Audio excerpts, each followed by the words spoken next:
Hey everybody, it's Denise with Lazy K Mountain Homestead. Well, I hope you're doing well on this early morning March day. It's a little chilly outside. It's supposed to be a little warmer tomorrow and the next day with some rain. So hopefully I'll be able to get outside and do some things. Been working in the greenhouse, getting things up and running. The seedlings and the flowers are all doing well. But I thought this morning, since it's still a little nippy out there and I'm still recovering from the flu, I'm much better. It's been going 4 weeks now, but I'm much better, so I'm not contagious or anything. I thought I would do a little something on the inside here. And I don't know about you guys, but we go through a lot of carrots. We make a lot of soups and different things, stews, and we just like carrots. So, and we grow them. We usually have a full raised bed full of carrots, and I can them and I freeze them and we use them fresh, but we're always running out. So I did a Walmart pickup the other day and I ordered carrots. Well, I didn't realize I was ordering a 3-pound bag of carrots for just $3.98 at Walmart. Well, no, this is 5 pounds. Pardon me, 5 pounds. And normally I get just that little bag. You know, it has a few little carrots in it from our local stores, and not putting them down or anything, but this is a really great deal. So what I thought I would do was I picked up a couple bags, which is 10 pounds, and I'm going to go ahead and process them, can them, and I can freeze them, and I can also dehydrate some of these because it's a lot of carrots. And just a great way to be self-sufficient, to keep things in your pantry.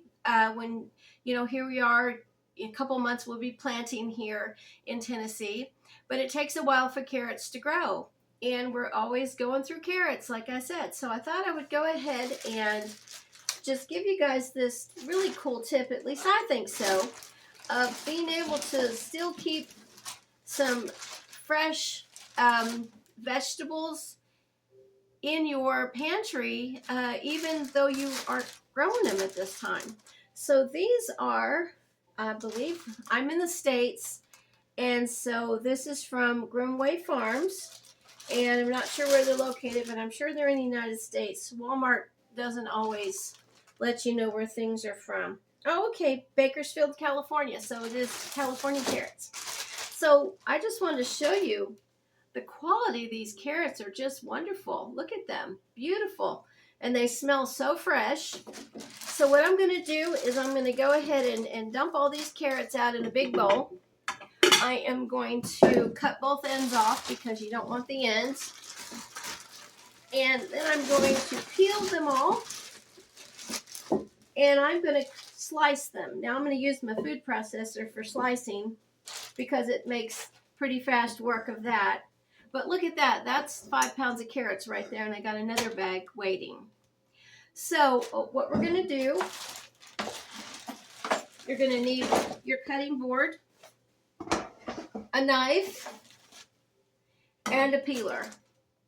And you need to peel them. If you're gonna use them raw and you don't wanna take the peel off, that's fine, but when you're canning, you really do need to take the peel off because, you know, these have been in the ground. Not saying that there's anything on these, but you just don't want to take a chance with them not canning properly. And that's why I peel everything that I can, or freeze, or dehydrate. So, and then the peels I will give to my goats because they just love carrot peels. So they don't go to waste. Now, if you don't have goats or cows or something that's going to want these peels, put them in your compost pile because, oh my goodness, they will love the worms, and everything will just love these carrots. Also, my chickens like carrot peels, so nothing really goes to waste around here. Oops. So I'm just going to peel all these and get them done, and then I will be back when we go to slice them. Now, if you don't have a food processor, that's not a problem because you can, you know, of course, slice them. If you want big chunks, small chunks, I have arthritis in my hands, which gives me a fit. So if I tried to slice all these, I would be hurting tonight. So I'm going to use a food processor and let it do all the hard work for me. So I'll be back in just a few. Okay, so I've got all the carrots peeled and the ends are cut off. They're all washed, ready to go. And I've got my food processor here. Like I said, I'm going to use that because, well, first of all, it'll be easier on my hands because I do have arthritis. Second of all, they'll be a lot more uniform, and I like that. But you can cut them up yourself and make them chunky, or, you know, however you want to do them. That's up to you. It took me about an hour, I guess, to let me get this real fast, to peel and cut the ends off of these. Plus, I had a couple phone calls. So, but anyways, that's probably the longest part of this whole thing, is to prepare your vegetables or your fruit anytime you're canning. That's about it. Just the way it is. But for me, and I think it is very rewarding. Another thing too, I don't know if you can see the orange on my hands, but I've already washed them. I'm going to wash them again. Carrots will bleed, the color will bleed on your hands. So if you have anything on that you don't want to get stained, you're going to want to go ahead and put an apron on or something. That does help. I try to wear aprons, even if I have something that's, you know, not really expensive on or anything. But anyways, I'm going to go ahead and put this in my food processor, and we're going to, this is going to be loud.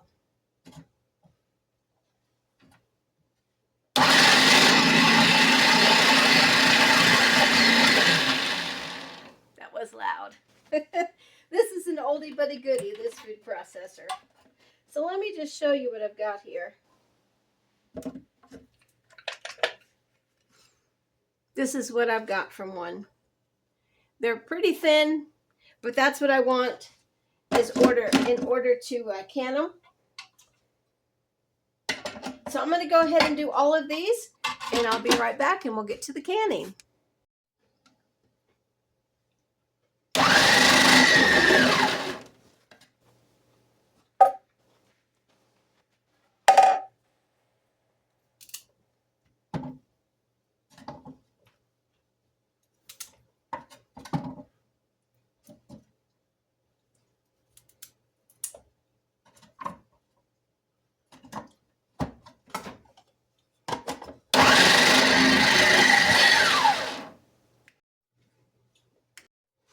Okay, here we are with the last bit that I have to put in the food processor.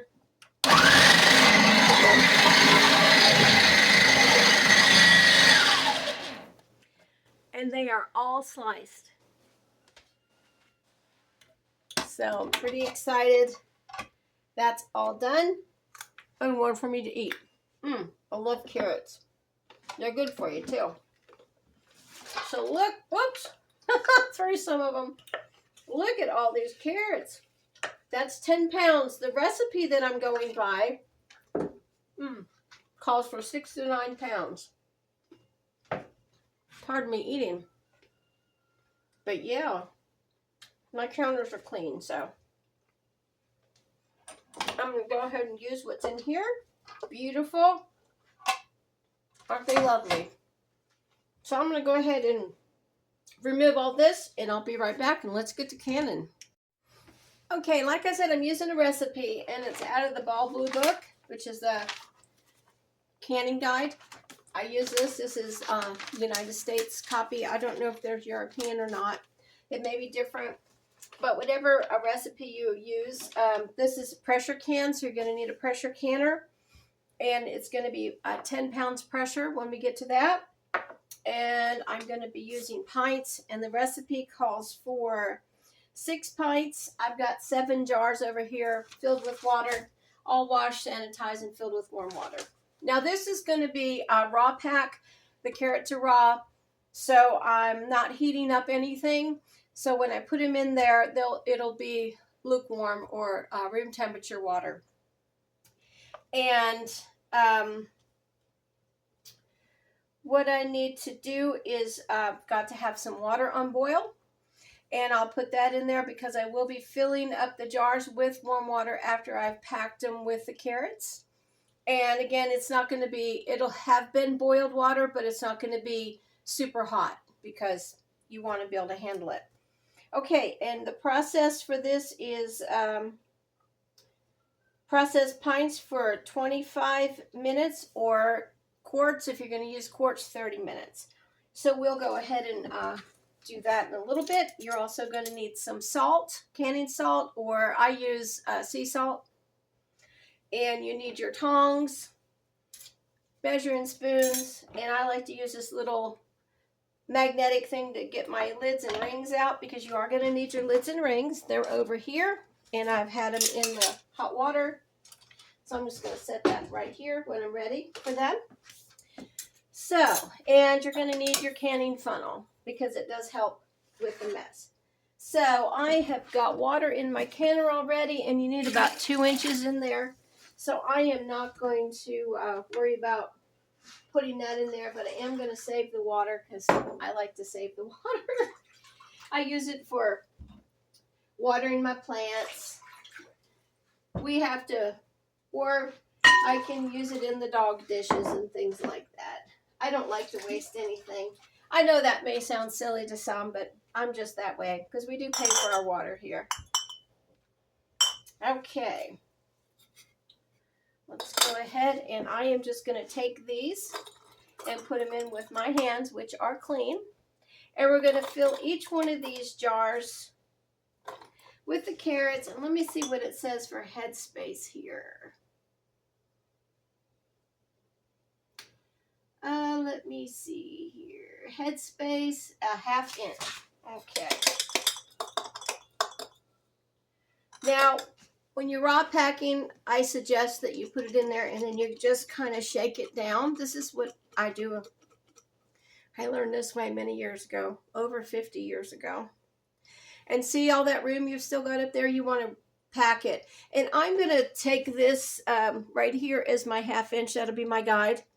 And I'll go ahead and pack it all the way up to there. Okay.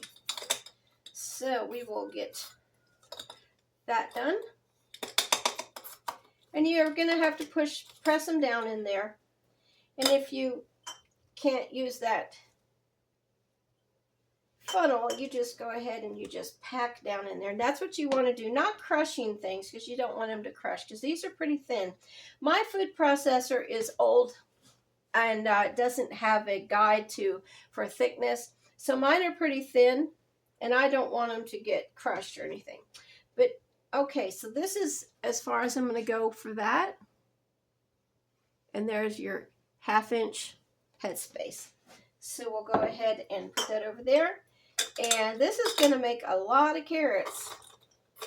Jars of carrots. What I'm probably going to do, since I don't have any more pint jars at this time, I'm going to dehydrate the rest of them. I like to dehydrate a lot of fruits and vegetables, and I keep them in baggies after they've completely dried and are nice and crunchy. And that way you've got them on hand too. And you can go ahead and just put them in your soup or your stew or whatever, just like that, and the water in your dish will rehydrate them. Or if you want to, you can put them in a dish of hot water, say a cup of these or the pint of these in some water, enough to cover them, and they'll rehydrate themselves, and you can use them for just about anything. So I'm going to go ahead and finish doing this, and then I will be back.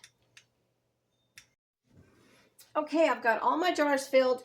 I've got 7 pints here, and I'm going to go ahead and fill up each one of these pints with some warm water. Well, it's actually hot water.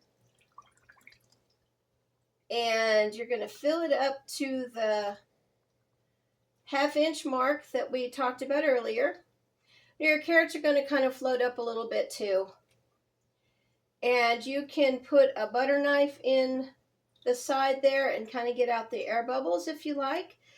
If you buy one of the canning kits that comes with your tongs and funnel, it'll also come with a plastic tool that you can stick in here, and it's a little bit more flexible than a butter knife. I don't have one. Just to get the air bubbles out.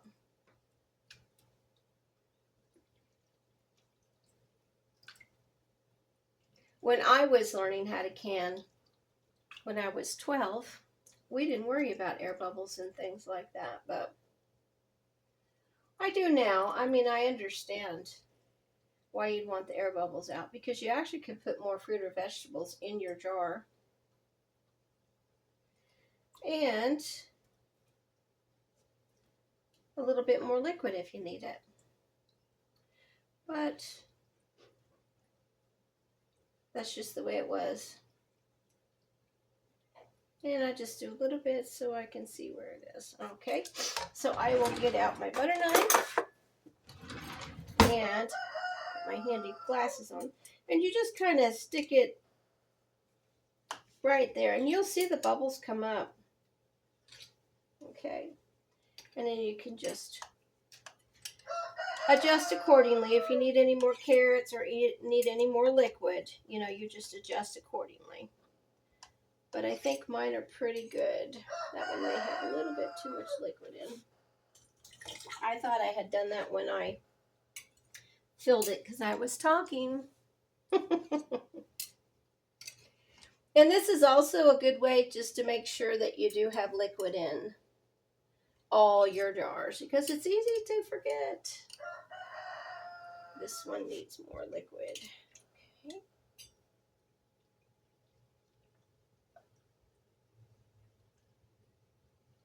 All right.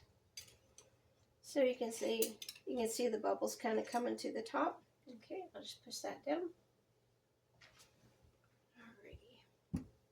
Now, the reason that the carrots are way up there is because they're floating in that water.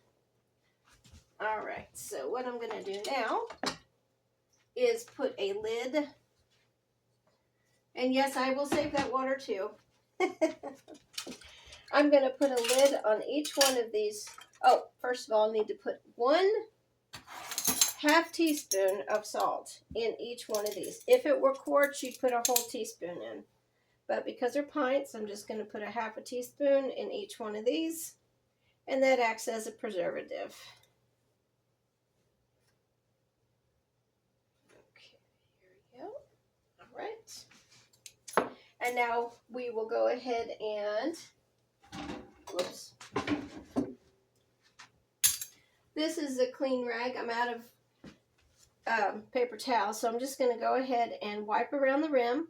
With carrots, I'm not too worried about anything being on the rim or where the ring goes to, because there's nothing really sticky about carrots unless you cook them. If you were cooking them, the sugars would come out of the carrots. So you'd probably be a little bit more cautious as to what's on your rim and around. So I'm just going to go ahead and do these here. And you don't want any salt or anything on your rim either, because that will inhibit your seal. And that's why you wipe it off. Okay. Each one of these gets a lid and a ring. And you're just going to hand tighten. Isn't that pretty? And you're going to put it in your canner. In my canner, 7 pints or 7 quarts fit in my canner just fine. I don't have a double canner. Some people have where you have another layer you can put in there. I don't have one of them, which is fine. This works out good for me. And I'm probably going to go go to the store and get some more pints, because I actually have enough to do another batch. And the reason I think that is because I had them sliced so thinly. If you did more of a chunkier carrot, I think that you probably would, the 6 to 9 pounds of carrots probably would have done these perfectly, but mine are pretty thin. You can also can them whole if you want to. That's up to you, you know, if you like that. Say for a stew or something, you wanted them a little bit bigger. It's really up to you how you want your carrots to look.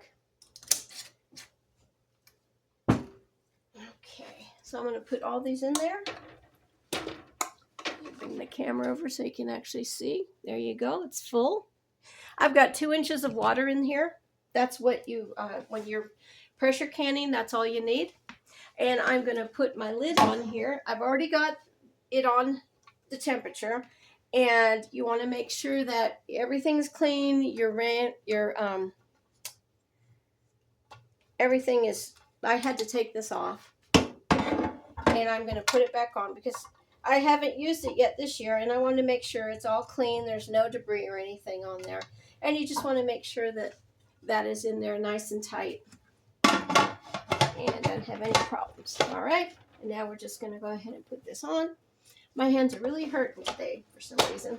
Okay, so I went ahead and I put that on.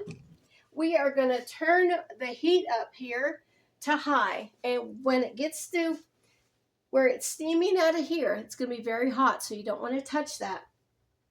But we want it to steam for 10 minutes exactly.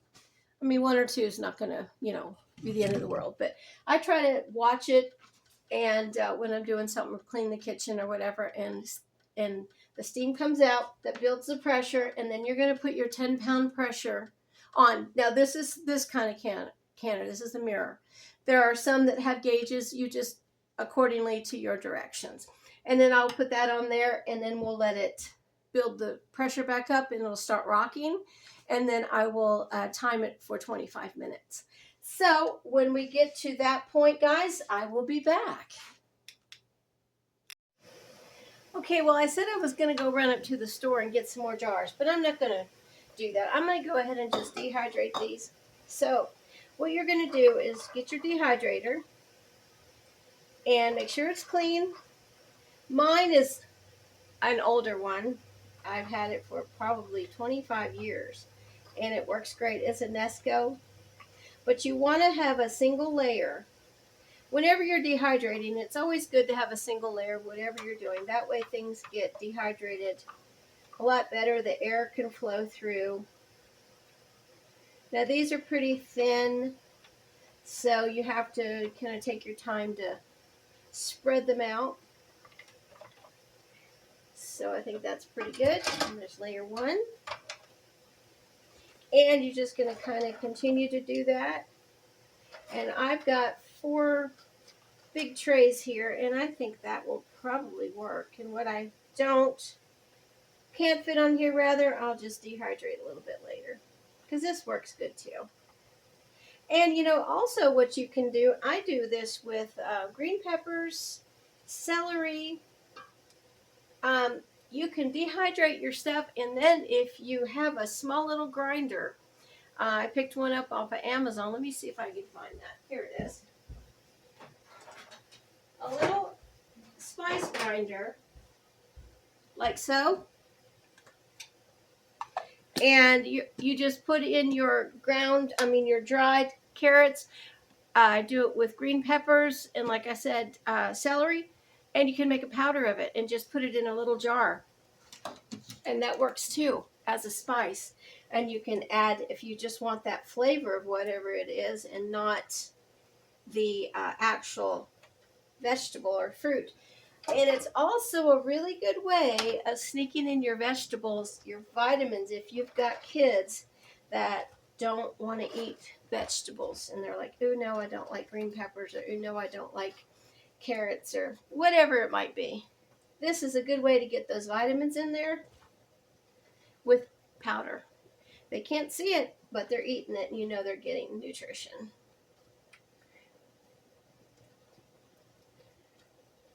Try not to have these on top of each other. It's kind of hard with these being so thin, but I think we'll be all right. There we go. Okay.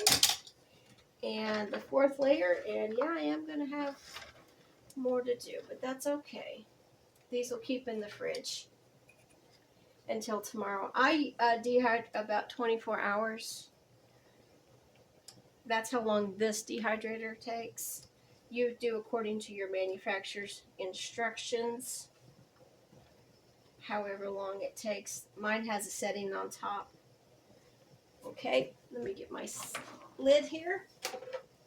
As you can see, it's old. It's actually yellowed, like me. But I'm still plugging along. And let's see, fruits and vegetables is temperature 135 Fahrenheit or 58 Celsius.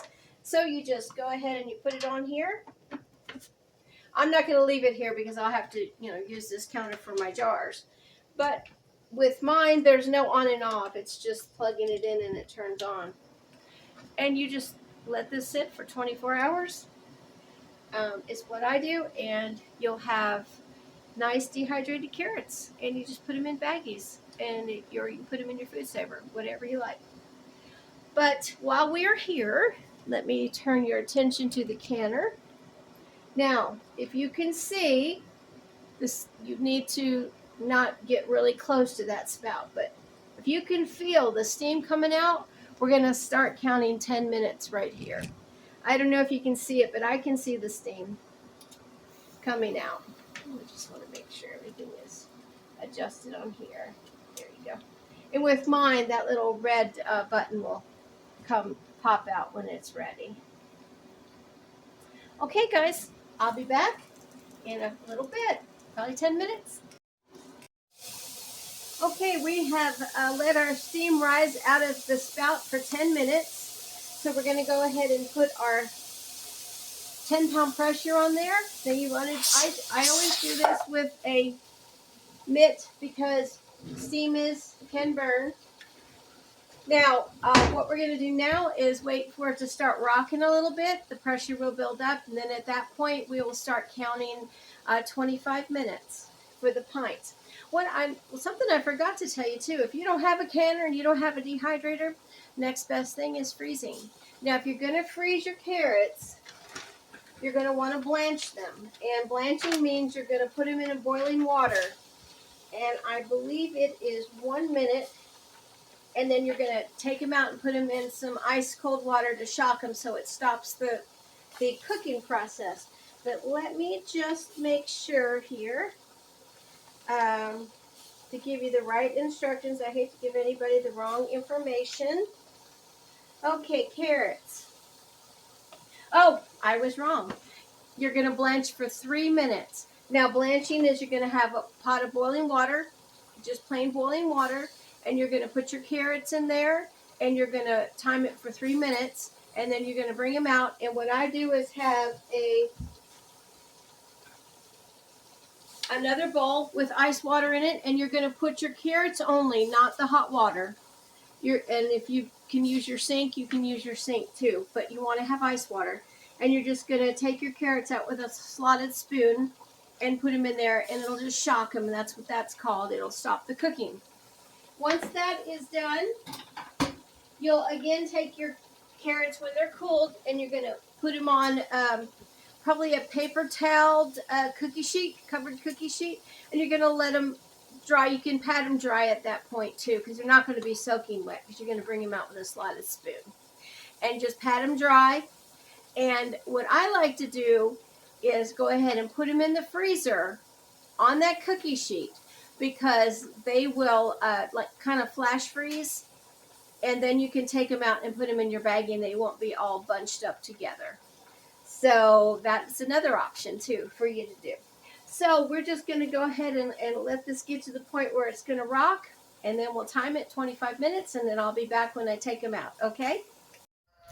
Okay, guys, well, I thought while we're waiting on the canner to finish, I'd come out here with my scraps and let you see what we're doing. Willis is in the middle of building a goat milking stand for me. So he's got that pretty well coming along. So I'll start milking her in a little bit. And this is where Jack is. Let me see if we can get over here. The place always looks a little depressing. Jack, you want some carrots? Jackie, come here. Jack, come on. Let's see if we can get him. Come here, Jack. There's the big boy. There you go. There you go. What do you think, huh? Yeah? Think you might eat some carrots? There he goes. That's a good boy. Yeah, they usually gobble them up. He's been in there with mama and baby. I'm going to go ahead and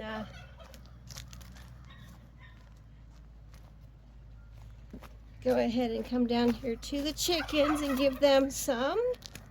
I know they'll love it. We got the turkeys and the chickens down here.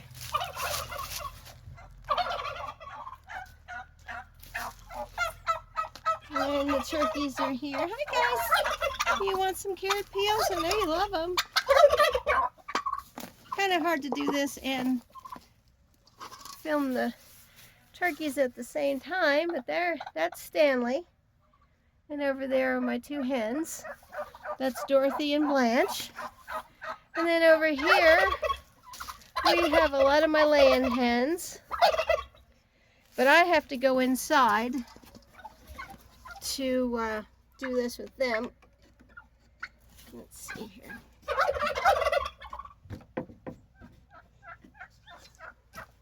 Hold on here. Let me see if I can get this open. There we go. It's kind of tight. Get some of this over here for these girls. Hi guys. You want some? There you go. There we are. There you go. Have some of them. They love them too. There you go. Hi girls. Hi girls.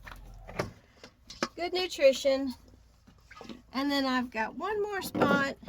I don't know how that's videoing, but probably not very well. I have a turkey in there, Stanley, and all the laying hens. And here's a free-ranging rooster. We've got free-ranging too. In pens. Well, we kind of have to do that because of the foxes, and we've got raccoons and coyotes. To put most of them in captivity, kind of, because I don't want them to get eaten. All right, and there's some of those guys. Come on guys, here we go. There you go. Come on and eat. But that is what's going on here. And I do have the rabbits, but believe it or not, my rabbits aren't really fans of carrots. You would think they would be. There you go. I'd give Thelma some of the scraps. There you go. You gonna eat some, Thelma? Make a liar out of me. We use our rabbits for mostly manure for our gardens. It works really well. And rabbit manure is one of the best manures you can use. It's got everything in it, even better than chicken or goat manure. Hi guys. There's Jack over there. Let's go in here and see about Mama and Baby. I'll stick this here for now. See, my neighbors are having a house put over here on their property. Well, that's nice. Their kids are all growing up. I guess it'll be one of the kids be moving in. All right, here we are. There we go, Mama and Baby. I'm not going to go in there to disturb anybody. But there they are. All right. Okay, guys. Aren't they sweet? She just had the one, Belle. Yep. So that is that. Let's go back in the kitchen and see where we are. Okay, guys. We have canned, turned it off, and let it rest for about 10 minutes. I'm going to go ahead and bring my beautiful carrots out and put them on a tea towel covered countertop. And they are really beautiful. Look at that color. Isn't that pretty? I think that's part of what I love so much about my pantry, is just the color of nature, really. I mean, because this is natural carrots, natural color, just water, salt, and carrots. And it just brightens up any depressing winter day, I am ready for spring, let me tell you.